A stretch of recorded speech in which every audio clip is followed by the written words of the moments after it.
তেলের পাম্পে মনে হয় অনেক সিরিয়াল, তেলের পাম্পে যে বাসগুলা, সেই বাসগুলোর সিরিয়াল দেখলাম কাঁচা বাজার পর্যন্ত।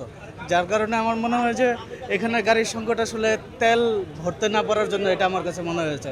এটাই আমাদের ভোগান্তি যে আমরা আসলে এখন ওখানে যে লম্বা সিরিয়াল দেখে আসছি, যে ওইগুলো যদি আসলেই তেল ভরার জন্য হয়ে থাকে, তাহলে আমার মনে হয় যে আরও অনেকক্ষণে আমাদের দাঁড়িয়ে থাকতে হবে। আমরা অলরেডি ঘন্টাখানেক দাঁড়িয়ে আছি।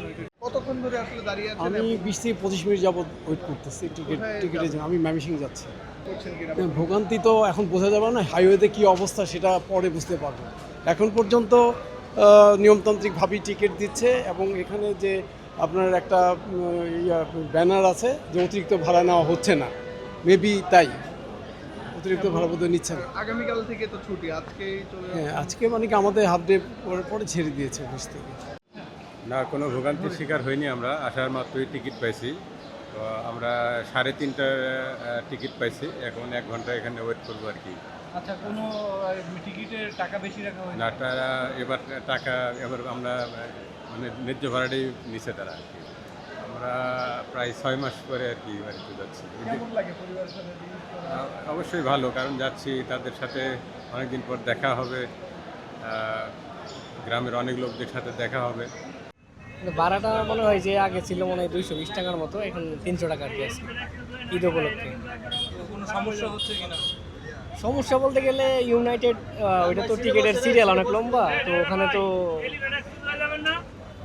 যাওয়ার মতো কোনো সিস্টেম দেখি না। তো অনেক অপেক্ষা করতেছি ভাই, অনেকক্ষণ যাবৎ, প্রায় আধা ঘন্টা।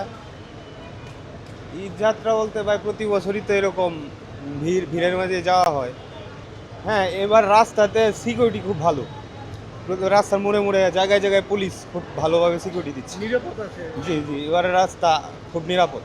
তো আলহামদুলিল্লাহ এখনো পর্যন্ত ভোগান্তির শিকার হইনি। ভাড়াও বাড়ায় নাই আর কি। গতানুগতিক নিয়মে টিকিট দিচ্ছে, গ্রাহক টিকিট নিচ্ছে, গাড়ি ছাড়তেছে।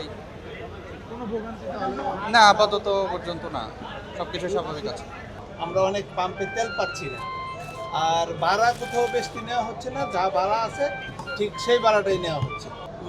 আমাদের ধারণা ভালো হবে যদি তেলের সমস্যাটা না হয়, আর যদি তেলের সমস্যা হয়ে যায় তাহলে আমরা তো তেল ছাড়া গাড়ি চালাইতে পারবো না, আমরা একটা বিপাকে পড়ে যাবো।